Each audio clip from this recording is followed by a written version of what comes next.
তিনটা অ্যালার্মিং ঘটনাকে একত্র করে বিকেলে একটা ভিডিও দিয়েছিলাম। এর মধ্যে একটা ছিল পরিমণি।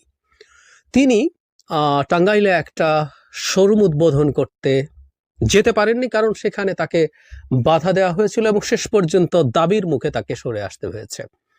আমি বলেছিলাম যে এটা আমাদের ইমেজের জন্য ক্ষতিকর এবং ভারতের হাতে অস্ত্র তুলে দেওয়া হয়। নট অনলি দ্যাট, এটা আমাদের প্রত্যেকটা নাগরিকের যে অধিকার সেটাকে ক্ষুণ্ণ করে, সেটাও বলেছিলাম। অনেকে হয়তো ওই জায়গাটা খেয়াল করেননি, তাই মন্তব্যে বিভিন্নভাবে লিখেছেন। পরিমণিকে নিয়ে আবার কিছু কথা বলতে আসলাম এবং অনিবার্যভাবেই আপনাদের অনেকের ভাল লাগবে না। এই ভিডিওটার ভিত্তি হচ্ছে সেই ভিডিওটার নিচে আপনারা অনেকে মন্তব্য করেছেন। আবারও বলছি, পরিমণি এখানে আদৌ কোনো ফ্যাক্টর না। পরিমণিকে দিয়ে আমরা একটা প্রবণতা বোঝার চেষ্টা করব। আমি মন্তব্য পড়ি খুব গুরুত্ব দিয়ে, আগ্রহ নিয়ে পড়ি। আমাকে অনেকে আবার বলেন, আপনি পড়ে দেখুন কীরকম মানুষ আপনার বিরুদ্ধে চলে গেছে, তাই আপনাকে এই জায়গা থেকে সরে আসা উচিত। আমি মন্তব্য পড়ে আসলে আমি সরে আসবো কি আসবো না সেই সিদ্ধান্ত নেই না। আমি মন্তব্য পড়ে আমি আপনাদেরকে বোঝার চেষ্টা করি যে সমাজে আমি বসবাস করি, যে সমাজে আমি মরতে চাই, এই দেশ ছেড়ে আমি যেতে চাই না, আমি এখানেই মারা যেতে চাই। সুতরাং এই দেশটা কেমন মানুষ কীভাবে বোঝে, ইউটিউবের বা ফেসবুকের মন্তব্য যে শেষ কথা তা না। আমরা এখন খুব ভালো মতো জানি এর মধ্যে নানান বট টটো কমেন্ট করে, তারপরও আমি মোটা দাগে কমেন্টটা দেখার চেষ্টা করি।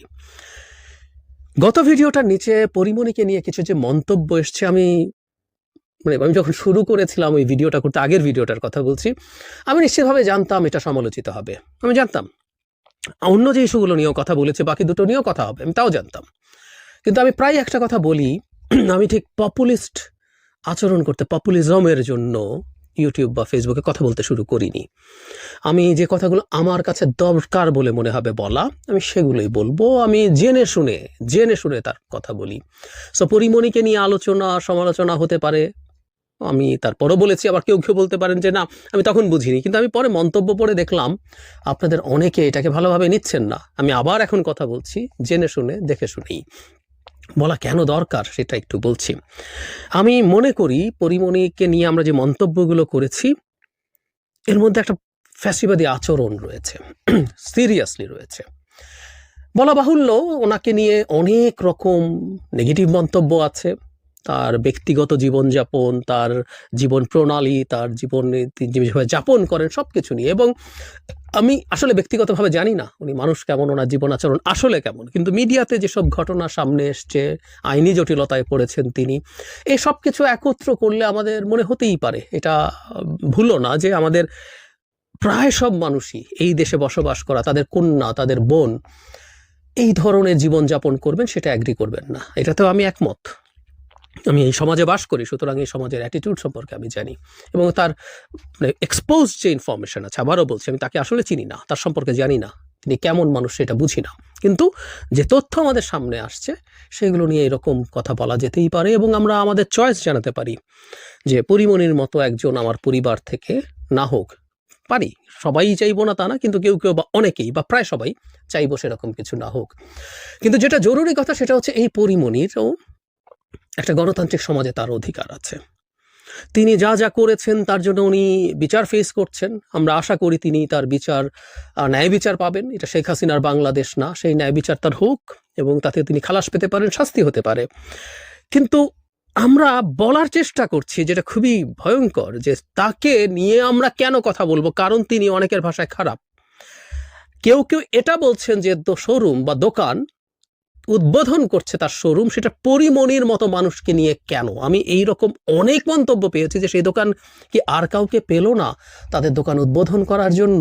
তারা ইম্পোজ করছেন, কোনো দোকান ডিসাইড করবে তার দোকান তাকে বা শোরুম কাকে দিয়ে তিনি উদ্বোধন করবেন, এবং তারা ডিসাইড করছেন আমি কাকে ছেড়ে কথা বলবো, কাকে রেখে কথা বলবো, কার সম্পর্কে কথা বলবো। এই যে আমার বলাটা আপনার সমস্যা লাগতে পারে, খারাপ লাগতে পারে, আপনি এটাকে ভালোভাবে নিতে না পারেন, আপনি সমালোচনা করতে পারেন। যে দোকান বা শোরুম তাকে দিয়ে উদ্বোধন করাতে গেছে, সেটা যদি বেশিরভাগ মানুষ পছন্দ না করে, তার মাসুল তিনি দিতেই পারেন। দেখা গেল যে তিনি ভালোর জন্য এটা করতে গিয়ে হতে পারে যে পরিমণির প্রতি মানুষের এতটাই ক্ষোভ আছে, এতই অপছন্দ করে তাকে, তার দোকানের বিক্রি কমে গেল, হতে পারে। তো যিনি নিচ্ছেন তিনি জেনে শুনে নিচ্ছেন, এটা তার সিদ্ধান্ত এবং সেই সিদ্ধান্তটা তাকে নেয়ার অধিকার দিতে হবে, এটাই গণতন্ত্র।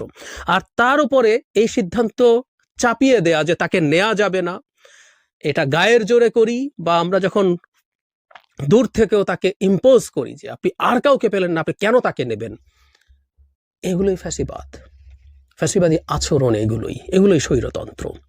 আমি যা মনে করি সেটাই শেষ কথা, আমি যা মনে করি এটাই তোমাকে মানতে হবে। আমরা খেয়াল করে যদি দেখি তাহলে দেখব শেখ হাসিনার ভাষাও ঠিক এরকম ছিল। শেখ হাসিনা ফ্যাসিবাদী নন, আমি বহুবার বলেছি, উনি মাফিয়া, কিন্তু উনি কতগুলো ফ্যাসিবাদী টুল ব্যবহার করতেন, যে আমার বয়ান কিন্তু এটা, আমার বয়ানই তোমাকে মানতে হবে, শুনতে হবে, ওভাবেই কথা বলতে হবে, এর বাইরে বললে তোমার অসুবিধা আছে, তোমাকে আমি জেল থেকে শুরু করে পেটানো থেকে শুরু করে যে কোনো কিছু করতে পারি। ঠিক একই রকম আচরণ। একটা গণতন্ত্র মানে বহুত্ববাদ। আমরা মানুষের চিন্তার ভিন্নতা আছে, মানুষের জীবনযাপনের ভিন্নতা আছে, সেই ভিন্নতাগুলোকে অ্যাগ্রি করা। হ্যাঁ, আমি মানতে প্রস্তুত যে আমাদের এই সমাজে বহু মানুষ এমন জীবন আছে, এমন জীবিকা আছে, যেগুলো আমাদের ধর্মীয় যে চিন্তা তার সাথে অনেক ক্ষেত্রেই কনফ্লিক্টিং, ভুল না, সেটা নিয়ে আমাদের মানে দ্বিমত থাকতে পারে, কিন্তু আমরা সেগুলোকে গায়ের জোরে ইম্পোজ করা, এটাই ফ্যাসিবাদ। এই ফ্যাসিবাদী আচরণ আমি দেখছি পরিমণির ক্ষেত্রে। পরিমণি একটা জাস্ট কেস, আমি তাকে নিয়ে আসলে আবার ওই ভিডিওটা করতে গেছি টু শো আমরাও আমাদের অজান্তে ফ্যাসিবাদী আচরণ করি, অনেকেই টের পাই না। জাস্ট ডিফারেন্স হচ্ছে শেখ হাসিনার ফ্যাসিবাদটা আমার গায়ে লাগছিল, আমি পছন্দ করছিলাম না, সে কারণে আমি সমালোচনা করেছি, কিন্তু তাকে সরিয়ে আমি যখন আমার চিন্তা আবার আর কারো উপরে চাপিয়ে দেই, সেটাও তার কাছে ফ্যাসিবাদী মনে হতে পারে।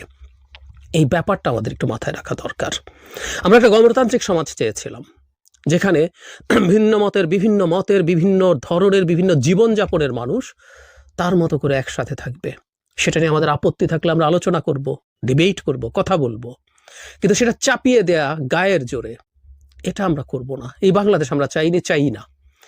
আমরা যে মানুষটার সাথে আদর্শগতভাবে, নীতিগতভাবে একমত নই, সেই মানুষটার অধিকারের পক্ষে কথা বলাটা হচ্ছে গণতন্ত্র। সেটা পরিমণি হোক আর যে কেউ হোক। আমি আমার একটা এক্সপিরিয়েন্স শেয়ার করি। আমি আগেও একদিন বলেছিলাম, বহুদিন আগে, তখন ব্লগে লিখি, তখন বিভিন্ন অপরাধীদেরকে ধরে ধরে ক্রসফায়ারে খুন করা হচ্ছে, ক্রসফায়ারের নামে। তখনও যে মানুষগুলো অপরাধী, স্পষ্ট পরিচিত অপরাধী ছিল, প্রতিষ্ঠিত অপরাধী ছিল, খুন, চাঁদাবাজি, নানা অপরাধের সাথে জড়িত ছিল, কিন্তু তারও অধিকারের পক্ষে দাঁড়িয়েছে। তখন গালি খেতাম, গালি খেয়েছি, কিন্তু বলেছি। এটা হচ্ছে মূল বিষয়। শেখ হাসিনার পতনের পর আওয়ামী লীগের লোকজনের উপরে যখন আদালতে হামলা হয়েছিল, আমি কথা বলেছি, অত্যন্ত উত্তেজনাপূর্ণ সময়েও আমি কথাগুলো বলেছি। আমি জানতাম এটা নিয়ে সমালোচনা হবে, আমি জানতাম আমি গালি খাবো, কিন্তু সেই ঝুঁকি নিয়েও কথা বলেছি। কারণ যে সমাজটা আমরা তৈরি করতে চাই, সেখানে যেই লোকটা আমাকে অন্যায় করেছে, নিপীড়ন করেছে, নির্যাতন করেছে, হত্যা করেছে, সেই মানুষটারও ন্যায় বিচার আমরা নিশ্চিত করতে চাই। শেখ হাসিনাকে যদি ভারত কাগজে কলমে বলছি বাংলাদেশে ফিরিয়ে দেয়, আমরা কি তাকে নিয়ে একদিন অস্ত্র উদ্ধার করে ভোর রাতে গিয়ে তাকে ক্রসফায়ার করে মেরে ফেলবো? উত্তর হচ্ছে না। শেখ হাসিনা যে অপরাধ, অনেকেই বলেন এভাবে, কথা সত্য, কয়েকশতবার ফাঁসি দিলেও সেটার শাস্তি হবে না, কিন্তু আমরা সেটা করতে গেলেও একটা বিচারিক প্রক্রিয়ার মাধ্যমে একটা ইন্টারন্যাশনাল স্ট্যান্ডার্ড মেনটেন করে সেটা করতে চাই। আমরা শেখ হাসিনারও ন্যায় বিচার চাই। যার সাথে আমার শত্রুতা আছে, আজকে অনেকেই এখানে কমেন্ট লেখেন, আমার সম্পর্কে যারা জানেন একটু খোঁজ নেবেন, শেখ হাসিনার বিরুদ্ধে আমি কি ছিলাম। কিন্তু শেখ হাসিনাও একটা স্বাধীন রাষ্ট্রে, একটা গণতান্ত্রিক রাষ্ট্রে আমার শত্রু, যে গণতান্ত্রিক রাইট পাবার কথা, সেটার প্রতি এন্টাইটেল, সংবিধান আইন তাকে যে গণতান্ত্রিক অধিকার দেয়, সেটা নিশ্চিত করার পক্ষে কিন্তু আমি আছি। এটাই গণতন্ত্র বলে আমি বুঝি। এর ঠিক উল্টোটাই হচ্ছে ফ্যাসিবাদী আচরণ। আমরা আমার সিদ্ধান্ত চাপিয়ে দিচ্ছি, ইললজিক্যালি, ইললিগালি, কোনো আইনগত কোনো ভিত্তি নেই, চাপিয়ে দিচ্ছি।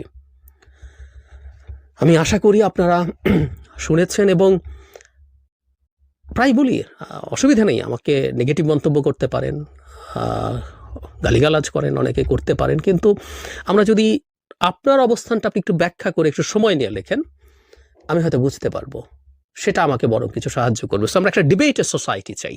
আমরা গালিগালাজ বা যে কোনো একটা কিছু বলে যাকে তাকে থামিয়ে দেওয়ার চাইতে একটা ডিবেটের সোসাইটি। গণতন্ত্র মানে একটা ডিবেটের সোসাইটি, এবং দিনের শেষে সব মত মিলে একসাথে থাকা।